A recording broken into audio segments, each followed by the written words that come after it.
सदर Donald Trump ने जुमेरात को ऐलान किया कि इसराइल और लुबनान ने जंग बंदी में 3 हफ्तों की तौसीह कर दी है।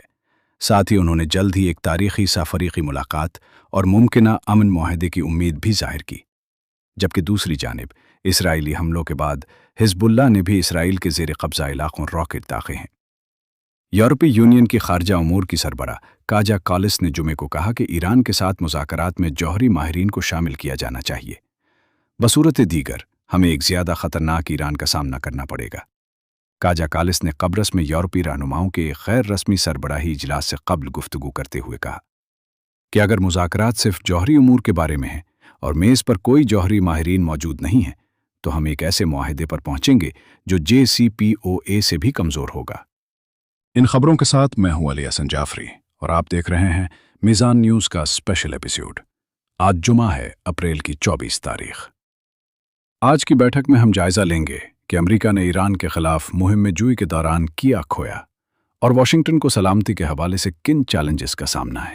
अमेरिकी फ़ौज ने ईरान के खिलाफ 7 हफ्तों की जंग के दौरान अहम मिसाइलों के ज़खायर को ख़तरनाक हद तक कम कर दिया है, जिसके नतीजे में अमेरिकी सलामती को करीबुल मुद्दत ख़तरा पैदा हुआ है। ये इंकिशाफ स्ट्रेटेजिक और बैनुल-अक़वामी मुतालियात के मरकज़ CSIS की एक नई तज्ज़ियाती रिपोर्ट में किया गया है। ये रिपोर्ट मंगल को मंजर आम पर आई, जिसमें बताया गया शदीद जंगी कार्रवाइयों ने अमेरिका के जदीद तरीन हथियारों के एक बड़े हिस्से को ख़त्म कर दिया है, जिनमें प्रिसीजन स्ट्राइक मिसाइल्स के ज़ख़ीरे का कम अज़ कम 45%, पेट्रियाट फ़ज़ाई दिफ़ाई इंटरसेप्टर्स का तकरीबन 50% और terminal high altitude area defence मिसाइलों का निस्फ से ज़्यादा हिस्सा शामिल है। इस इदारे की रिपोर्ट के मुताबिक ये आदाद-ओ-शुमार पेंटागन के खुफिया जायज़ों में सामने आए हैं। ये कमी सिर्फ फ़ज़ाई दिफ़ाई निज़ाम तक महदूद नहीं है। तज्ज़िये के मुताबिक इस मुहिम में अमेरिका के टोमाहॉक क्रूज़ मिसाइल ज़ख़ीरे का तकरीबन 30%, तवील फासले तक मार करने वाले joint air to surface stand off missiles का 20% से ज़्यादा और SM-3 और SM-6 इंटरसेप्टर्स का लगभग 20% इस्तेमाल हो चुका है। अगरचे पेंटागन का कहना है कि इसके पास मशरिक़ वस्ता में कार्रवाइयाँ जारी रखने के लिए काफ़ी जंगी सलाहियत मौजूद है। ताहम CSIS की रिपोर्ट खबरदार करती है कि इस कमी ने बुनियादी तौर पर अमेरिका की दुनिया के किसी और हिस्से में किसी बड़ी जंग लड़ने की सलाहियत को कमज़ोर कर दिया है, ख़ुसूसन हमपल्ला हरीफ चीन के साथ, जिसने सिर्फ 1 साल के अंदर कम से कम 2 जंगों के दौरान बिलवास्ता मदद के ज़रिए अपनी जंगी ताकत का इजहार कर दिया है। मुतज़क्किरा रिपोर्ट के मुसन्निफ़ीन ने खबरदार किया है कि अमेरिका के लिए असलहा के ज़खायर को दोबारा भरना एक सुस्त और महंगा अमल होगा। एक माहिर ने CNN को बताया कि इन ज़खायर को दोबारा बहाल करने में 1 से 4 साल लग सकते हैं और इसके बाद उन्हें मतलूबा सतह तक बढ़ाने में मज़ीद कई साल दरकार होंगे। इन तशवीशनाक नताइज के बावजूद पेंटागन ने इस मौक़िफ़ को मुस्तरद किया है, जहां इसके मरकज़ी तर्जुमान शान पैरनेल ने ज़ोर देकर कहा कि अमरीकी फ़ौज के पास सदर की मर्ज़ी के वक्त और मकाम पर कार्रवाई के लिए दरकार तमाम वसाइल मौजूद हैं। हालांकि सदर ट्रंप ने भी इस मसले को कम अहमियत देते हुए असलहा ज़खायर से मुताल्लिक़ ख़तरे को कबूल कर लिया है। सदर डोनाल्ड ट्रंप की इंतज़ामिया ने 2027 के माली साल के लिए तकरीबन $1.5 ट्रिलियन के रिकॉर्ड दिफाई बजट की दरख्वास्त भी दी है, जिसका बड़ा हिस्सा ज़खायर की बहाली पर खर्च किया जाएगा।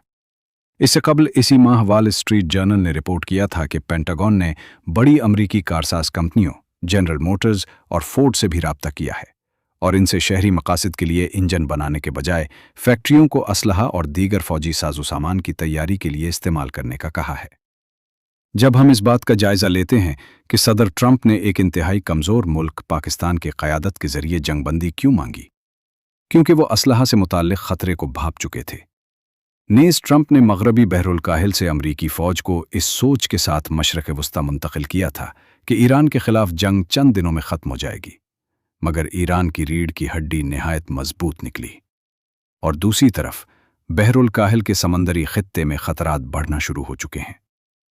इंडोनेशिया के वज़ीर ख़ज़ाना पुरबाया युधी सदीवा ने मुल्क की आमदनी का ज़रिया बढ़ाने के लिए अबनाए मलाका से गुजरने वाले जहाज़ों पर टोल फ़ीस लगाने की तजवीज़ पेश की थी, लेकिन बैनुल-अक़वामी दबाव ने इंडोनेशिया को इससे बाज रहने पर फ़िलहाल मजबूर कर दिया है। ताहम ये मामला मुकम्मल तौर पर ख़त्म नहीं हुआ है। ये 2 बुनियादें सामने मौजूद हैं जिनको पेश नज़र रखते हुए कहा जा सकता है कि वाशिंगटन मजबूर हुआ कि वो ईरान के साथ जंगबंदी मांगे اور بعد ازاں اس میں لامحدود توسیع کریے۔ واضح رہے کہ ایران نے بہترین جنگی حکمت عملی اختیار کرتے ہوئے کم لاگتی ڈرونز اور میزائلز ہزاروں کی تعداد میں فائر کر کے امریکہ اور اسرائیل کے طویل فاصلے تک مار کرنے والے ہتھیار بڑی حد تک تباہ کرائے۔ بعد ازاں ایران نے کم ہتھیار اور زیادہ نقصان پہنچانے کی صلاحیت حاصل کر لی، اور جنگ کے ابتدائی دنوں کے اعداد و شمار بھی اس بات کی تصدیق کر رہے ہیں۔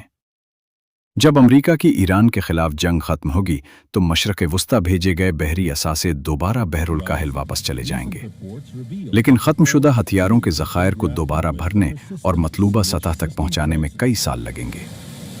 ایران کے جنگ ماہرین نے جس طرح ایک طاقتور دشمن کو گھٹنوں کے بل کھڑا کیا، وہ جنگی تاریخ کی ناقابل فراموش مثال کے طور پر ہمیشہ پیش کی جاتی رہے گی۔